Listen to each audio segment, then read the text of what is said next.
ये है class 12th में 4th चैप्टर गतिमान आवेश एवं चुंबकत्व मूविंग चार्ज एंड मैग्नेटिज्म। इसका एक पार्ट हम कर चुके हैं लास्ट वीडियो में, और पार्ट 2 में हम कुछ दूसरे टॉपिक्स को लेंगे। तो देखते हैं, पार्ट 2 में हम ले रहे हैं पहला हेडिंग, चुंबकीय क्षेत्र में गतिमान आवेश पर चुंबकीय बल, या इसको कहते हैं लॉरेंज बल। इसका क्या फॉर्मूला होगा, जरा उस पर विचार करते हैं। तो ये चुंबकीय क्षेत्र की डायरेक्शन है। इसमें कोई चार्ज Q v वेग से एंट्री करता है थीटा कोण पर।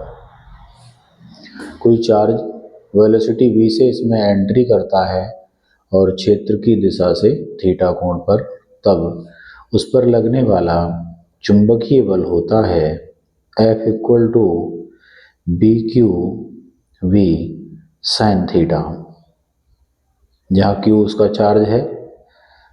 इसे वेक्टर फॉर्म में अगर लिखेंगे हम तो लिखा जाएगा Q V वेक्टर और B वेक्टर, वेक्टर F। इस फॉर्म में भी लिख सकते हैं। वेक्टर F की डायरेक्शन जो होगी वेलोसिटी के वेक्टर और मैग्नेटिक फील्ड के वेक्टर दोनों के परपेंडिकुलर होगी। इसमें कुछ केस हैं जिन पर हमारे ऑब्जेक्टिव क्वेश्चन बन जाते हैं। यदि आवेश रेस्ट में हो, विराम अवस्था में हो, तो रेस्ट में जब होगा तो उसकी वेलोसिटी 0 होगी। वेलोसिटी 0 लगाएंगे तो फोर्स हो जाएगा 0। तो मैग्नेटिक फील्ड में कोई स्थिर आवेश होता है तो उस पर कोई मैग्नेटिक फोर्स कार्य नहीं करेगा। केस सेकंड, अगर चार्ज मैग्नेटिक फील्ड के पैरेलल जा रहा है, इस तरीके से इसके पैरेलल जा रहा हो, तो पैरेलल चार्ज जब जाएगा तो थीटा कितना हो जाएगा 0। थीटा 0 होगा तब हम लगाएंगे value F equal to B V और Q sine theta sine 0। Sine 0 की वैल्यू होती है 0, तब भी हमारा फोर्स क्या हो जाएगा 0।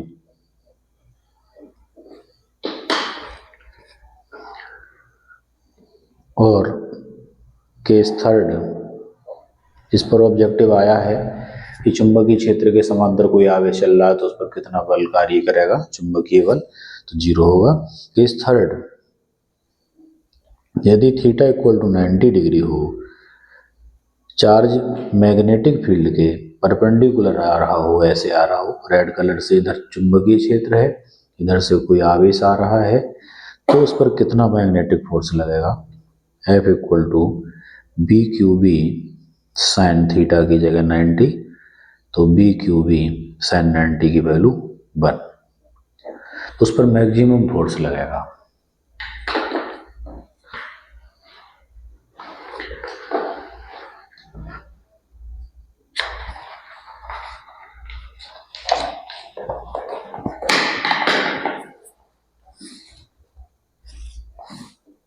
धारावाही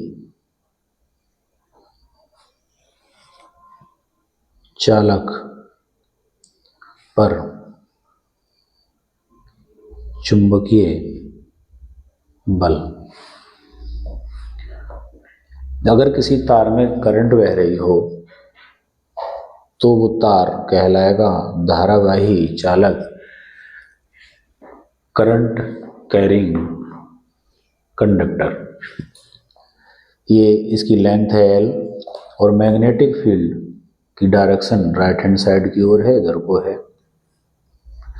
ये एंगल कितना है थीटा। तो अगर कोई धारावाही कंडक्टर, धारावाही चालक मैग्नेटिक फील्ड से थीटा कोण पर रखा है और उसमें करंट I प्रवाहित हो रही है, तो उस पर लगने वाला जो चुंबकीय बल होगा वो होगा F equal to BIL sine theta. इसमें भी हम केस लगा सकते हैं, यदि थीटा इक्वल टू 0 हो, समांतर वाली कंडीशन हो, तार मैग्नेटिक फील्ड के समांतर रखा हो, तो F equal to BIL sine 0, और साइन 0 की वैल्यू होती है 0, तो F इक्वल टू 0। यदि थीटा इक्वल टू 90, तार चुंबकीय क्षेत्र के परपेंडिकुलर रखा हो इस तरीके से, तो मैक्सिमम फोर्स लगेगा F इक्वल टू BIL और साइन 90 की वैल्यू 1।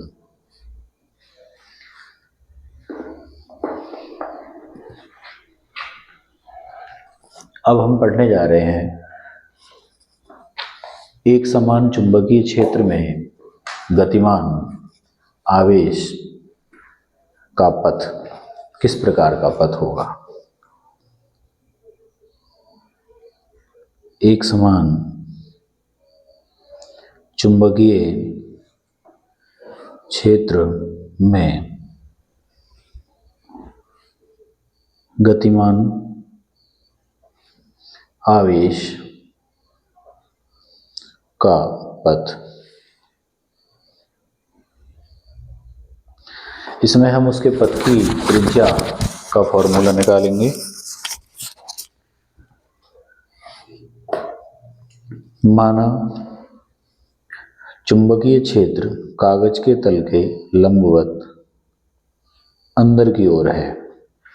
अगर क्रॉस से हम चुंबकीय क्षेत्र दिखाते हैं तो उसकी जो डायरेक्शन होती है वो तल के लंबवत अंदर की ओर होगी। इसमें कोई Q आवेश V वेग से लंबवत प्रवेश करता है। चुंबकीय क्षेत्र अंदर को है, इस तरह से चुंबकीय क्षेत्र अंदर को है और आवेश उसके परपेंडिकुलर आ रहा है। तो आवेश जब इसमें लंबवत प्रवेश करेगा तो फ्लेमिंग के बाएं हाथ के नियम के अनुसार आवेश के गति के लंबवत एक मैग्नेटिक फोर्स लगेगा, गति के लंबवत, जो इस चार्ज को उसकी डायरेक्शन से घुमाएगा। आगे फिर फोर्स लंबवत लगेगा, चार्ज और घूम जाएगा, फिर लंबवत लगेगा, चार्ज और घूम जाएगा, जिसके परिणाम स्वरूप as a result charge perpendicular बल के अंदर एक सर्किल में घूमने लगेगा। ये जो फोर्स है ये हमेशा इसकी गति के लंबवत लगेगा, इसलिए ये एक सर्किल में घूमने लगेगा। तो जब कोई चार्ज चुंबकीय क्षेत्र की डायरेक्शन के लंबवत प्रवेश करता है तो वह वृत्ताकार मार्ग पर सर्कुलर पाथ पर घूमने लगता है, और इस सर्कुलर पाथ की रेडियस अगर r हो तो चार्ज पर केंद्र की ओर एक अभिकेंद्र बल लगने लगेगा, और वो अभिकेंद्र बल किससे मिलेगा? लॉरेंज बल से मिलेगा। F equal to BQB, F equal to BQB इससे मिलेगा। मैग्नेटिक फील्ड की डायरेक्शन परपेंडिकुलर है, इसलिए साइन 90 का मान 1 उसे यहाँ लिखा नहीं गया। तो क्या करेंगे हम, यहाँ पर चुंबकीय बल लॉरेंज बल F इक्वल टू BQB और अभिकेंद्र बल होता है F इक्वल टू mv²/r। दोनों फोर्स को हम इक्वल करेंगे, क्योंकि इस बल से ही ये बल उत्पन्न हो रहा है, मिल रहा है।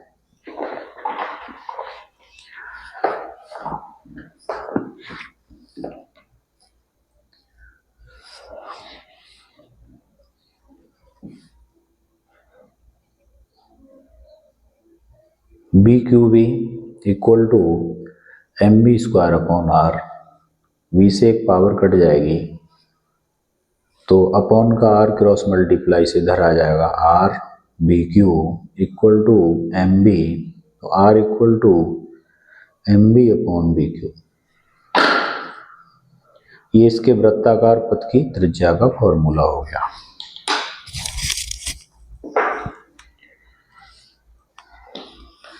कभी कभी क्वेश्चन में पूछा गया कि सिद्ध करो चार्ज के पथ की त्रिज्या उसके विशिष्ट आवेश के व्युत्क्रमानुपाती होती है। विशिष्ट आवेश होता है आवेश बटे द्रव्यमान। तो हम क्या करेंगे, इसको थोड़ा आगे बढ़ाएंगे। त्रिज्या का फॉर्मूला तो यही हो गया प्रूफ, पथ की त्रिज्या है, पथ की त्रिज्या। इस विशिष्ट आवेश के पदों में लाने के लिए थोड़ा आगे बढ़ाया, r इक्वल टू बी लिखा, नीचे v और q के अपॉन में m ला सकते हैं। m को q के अपॉन में ले आए, फिर पलट के m में ही पहुंच जाएगा। तो यहाँ से देख रहे हैं कि r व्युत्क्रमानुपाती है q अपॉन m के।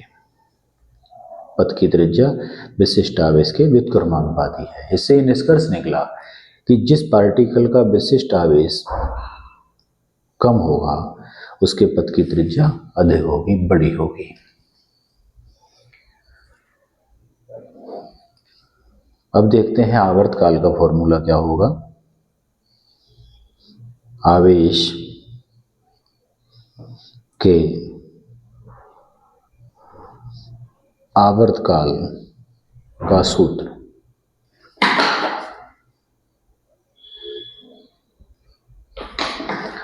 आवर्तकाल सर्कुलर फॉर्म में लिखेंगे। बेसिक फॉर्मूला होता है परिधि बटे चाल। क्यों? क्योंकि आवर्तकाल का अर्थ है एक चक्कर में लगा समय, ये पूरा चक्कर यहाँ तक। तो समय बराबर होता है दूरी बटे चाल। तो एक चक्कर में दूरी हो जाएगी इसकी परिधि 2 पाई r बटे चाल v। 2 पाई r का फॉर्मूला ये आया है, ये लगा देंगे m v upon B Q.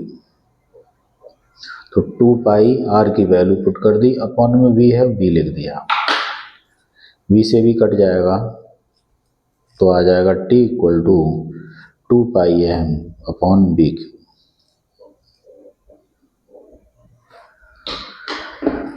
अगर चार्ज परपेंडिकुलर मैग्नेटिक फील्ड में एंट्री नहीं करता है, कुछ एंगल पर करता है, तो यहाँ पर भी साइन थीटा आगे आएगा और यहाँ पर भी साइन थीटा आएगा।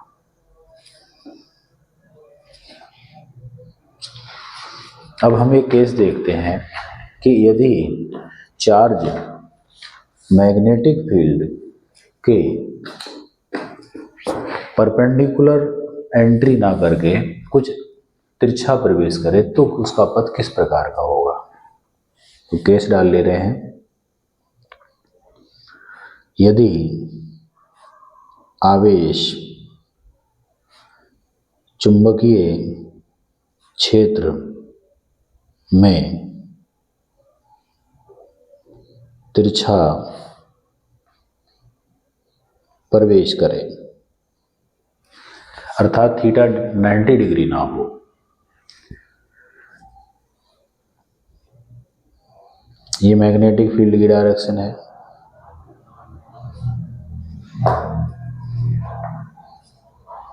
ये चार्ज इधर से आ रहा है, परपेंडिकुलर एंट्री करता तो इस तरह से होती, तो ये सर्किल में घूम जाता, लेकिन ये परपेंडिकुलर से थोड़ा तिरछा है इधर को, तो ये इसमें इस फॉर्म में घूमेगा, कुंडली के फॉर्म में ऐसे, और तब तक कुंडली में घूमेगा जब तक मैग्नेटिक फील्ड में रहेगा, फिर सीधा निकल जाएगा। तो अगर कोई आवेश मैग्नेटिक फील्ड में परपेंडिकुलर प्रवेश ना करके कुछ अलग तिरछे एंगल पर प्रवेश करे तो उसका पथ जो होगा वो कुंडली के फॉर्म का होगा।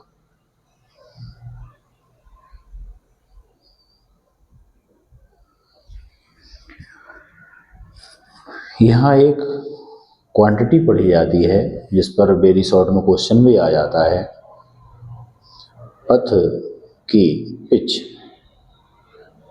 जब ये इस तरह से घूम रहा होता है तो एक चक्कर में यहाँ से लेकर यहाँ तक एक राउंड में जितनी गति की दिशा में क्षैतिज दूरी तय करता है यहाँ से यहाँ तक, वो पथ की पिच कहलाती है, उसे P से रिप्रेजेंट करते हैं। तो पथ की पिच क्या है? आवेश द्वारा एक चक्कर में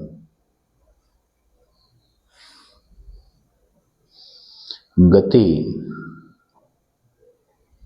की दिशा में चली गई क्षैतिज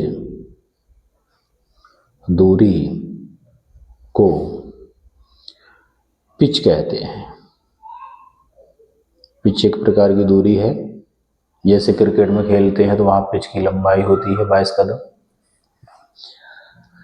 तो चार्ज यहाँ पर होगा, यहाँ से यहाँ तक जाएगा एक चक्कर में, जितनी डिस्टेंस चलेगा वो पथ की पिच कहलाएगी। फॉर्मूला क्या होगा? एक प्रकार की क्षैतिज दूरी है, डिस्टेंस है, तो दूरी बराबर चाल गुणा समय। v का क्षैतिज कंपोनेंट हो जाएगा v cos थीटा इंटू समय टाइम पीरियड आएगा t, तो v cos theta into T इसका फॉर्मूला हो जाएगा पथ की पिच का।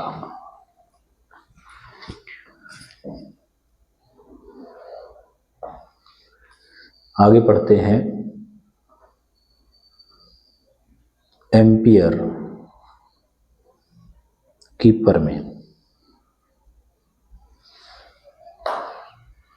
एम्पियर कीपर में का जो स्टेटमेंट है, बड़ी आसानी से इसके मैथमेटिकल फॉर्म से हम दे सकते हैं।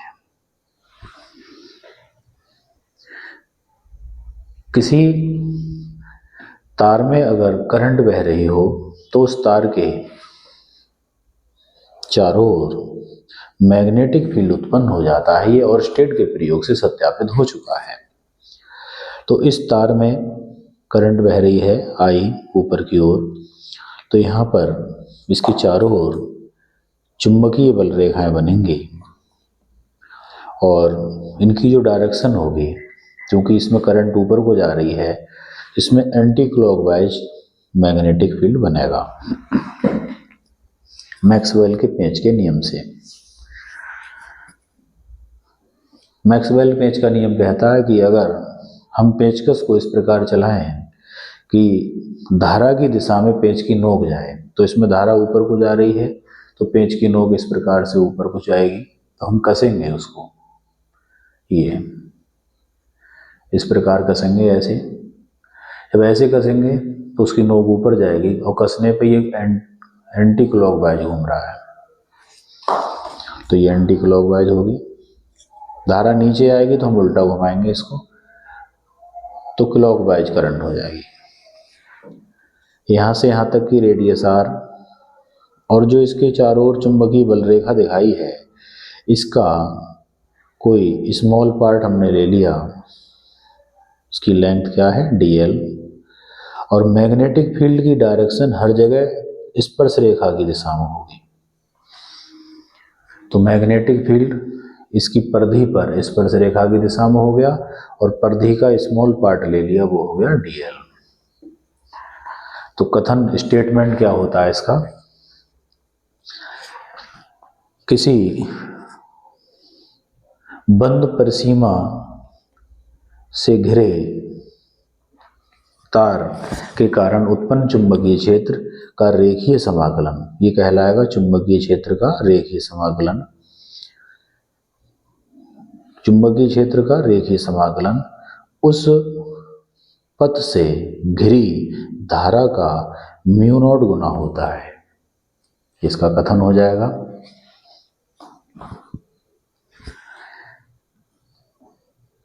चुंबकीय क्षेत्र का रेखीय समाकलन, यहाँ लंबाई आई है तो रेखीय समाकलन, यहाँ क्षेत्रफल आता तो क्षेत्रीय समाकलन। चुंबकीय क्षेत्र का रेखीय समाकलन बंद परिसीमा परिसीमा कहते हैं बाउंड्री को। बंद परिसीमा से घिरी धारा का म्यू नॉट गुना होता है। ये तार में धारा बह रही है, ये तार घिरा हुआ है इस बंद बाउंड्री से, और ये बंद बाउंड्री किसकी है? मैग्नेटिक फील्ड की है। तो यहाँ स्टार्टिंग में हम ये भी लिख सकते हैं, बंद परिसीमा के अनुदिश चुंबकीय क्षेत्र, क्योंकि चुंबकीय क्षेत्र की जो डायरेक्शन ली गई है वो इस पर खींची गई स्पर्श रेखा की दिशा में ली गई है। तो बंद परिसीमा, ये रेड कलर से दिखाई गई है, के अनुदिश चुंबकीय क्षेत्र का रेखीय समाकलन, चुंबकीय क्षेत्र का रेखीय समाकलन उस परिसीमा के अंदर जो धारा बह रही है उसका म्यू नॉट गुना होता है। ये इसका कथन है और ये गणितीय रूप हो गया। अब हम इसको प्रूफ करना चाह रहे हैं, तो इसे प्रूफ करने के लिए यहाँ पर एक सीधा तार है, तो ध्यान रखेंगे सीधे तार का चुंबकीय क्षेत्र का फॉर्मूला हम लास्ट वीडियो में कर चुके हैं।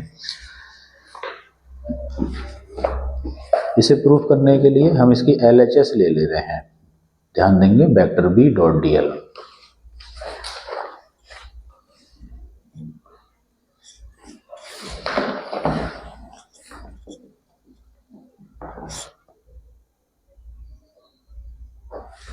प्रूफ करना है, प्रूफ करने के लिए LHS ले ली, वेक्टर B डॉट dl बराबर, इसे खोल रहे हैं B dl cos theta. Theta यहाँ जो आएगा वो 0 आएगा, क्यों? क्योंकि dl और वेक्टर B दोनों एक दूसरे के संपाती हैं। वेक्टर B dl के ऊपर है, जैसे एक पेन के ऊपर दूसरा पेन रखा हो, इसे संपाती बोलते हैं, इंग्लिश में कॉन्साइड बोलते हैं। ऐसी स्थिति में थीटा 0 लिया जाएगा। cos 0 की वैल्यू 1 होती है, तो यहाँ आ गया B इंटू dl cos 0 की वैल्यू 1। B के स्थान पर सीधे तार में करंट बहने पर उसके r दूरी पर चुंबकीय क्षेत्र होता है, हमने पढ़ा है mu not upon 2 pi into I upon R, और अंदर इंटीग्रल dl। इसमें से हमने कांस्टेंट क्वांटिटी बाहर ले ली, mu not upon 2 pi I upon R, अंदर कौन रहेगा? dl, और mu not upon 2 pi I upon R integral dl। इसकी जगह परिधि आएगी 2 पाई आर। dl तो है इतने स्मॉल अवयव का मान, और इंटीग्रल dl का अर्थ है पूरे की लंबाई, इस रेड कलर की सरकमफ्रेंस, तो वो परिधि हो जाएगी 2 पाई आर। यहाँ आ जाएगा 2 पाई आर, 2 पाई आर से 2 पाई आर कट जाएगा, तो बचेगा म्यू नॉट आई, और इधर LHS क्या लेकर चले थे? Integral vector B dot dl। आई स्मॉल लिखा है तो आई स्मॉल लिख लेंगे, कैपिटल लेकर चलेंगे तो वो कैपिटल के पदों में आ जाएगा। इस प्रकार से ये प्रूव हो जाती है।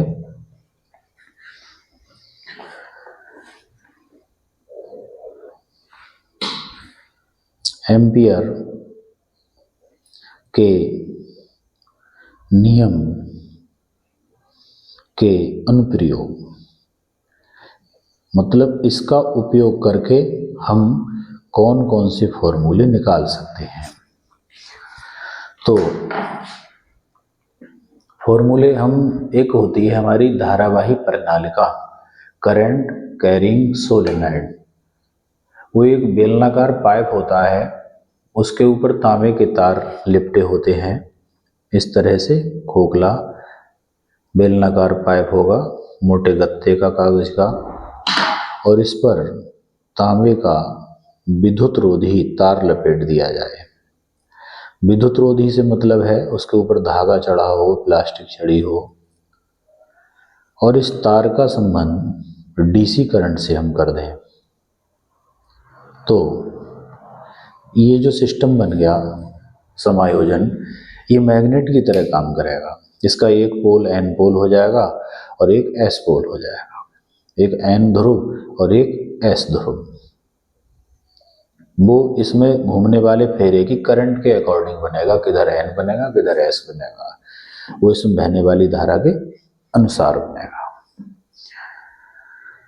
तो जैसे इसमें करंट ऊपर को जा रही है फेरे से, तो सामने से अगर हम देखेंगे तो इसके ऊपर से इधर से करंट उधर को घूम रही है एंटी क्लॉकवाइज, और एंटी क्लॉकवाइज हमारा एन से बनता है ये, तो ये वाला सिरा एन पोल का काम करेगा। इधर करंट ऊपर से घूम के ऐसे आ रही है ये, तो ये क्लॉकवाइज हो गया। क्लॉकवाइज हमारा एस में बनता है ये वाला पोल एस बनेगा। तो किसी मोटे कागज या गत्ते को बेलनाकार रूप में मोड़कर उसमें तार लपेट दिया जाए कॉपर का, बैटरी से डीसी करंट छोड़ दिया जाए, तो ये सिस्टम मैग्नेट की तरह काम करता है। इसे कहते हैं धारावाही प्रणालिका। तो ये धारावाही प्रणालिका जब मैग्नेट का काम करेगी तो कितना मैग्नेटिक फील्ड बनाएगी, क्या फॉर्मूला होगा, उसे हम एम्पियर के नियम से निकालेंगे।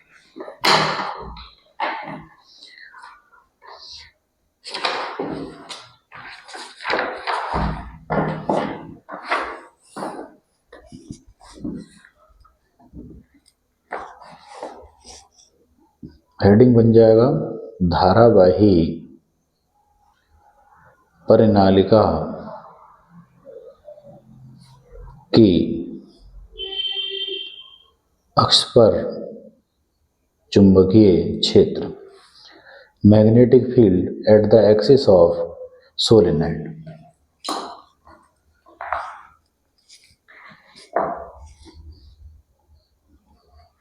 ये उसकी रचना है परिनालिका की। अंदर इसकी अक्ष हो गई, इसके ऊपर तार के फेरे हो गए,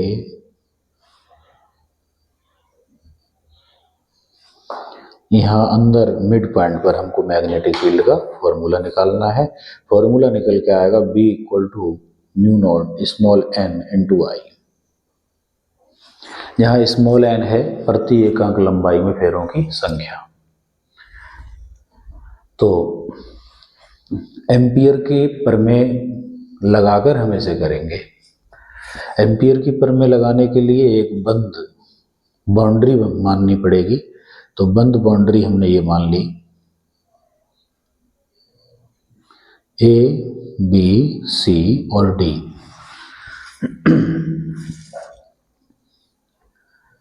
माना परिनालिका के प्रति एकांक लंबाई में फेरों की संख्या स्मॉल n है और परिनालिका की जो लेंथ है वो हमने L मान ली।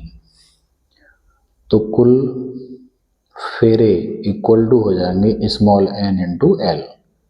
कैपिटल N बराबर हो जाएगा n into L।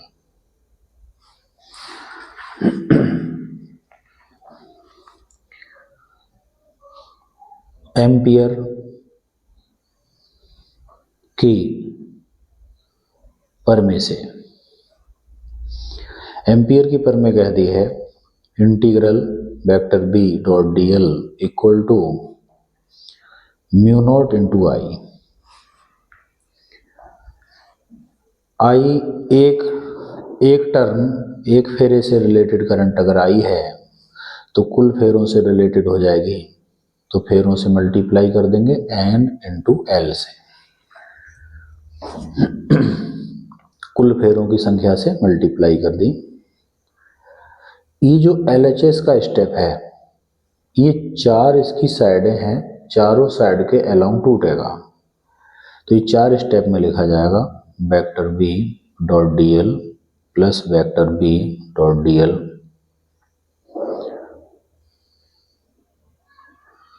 Vector B dot D L बराबर mu not I into N L. यहाँ चारों बाउंड्री के नाम लिख देंगे, A B, B C D और डी ए।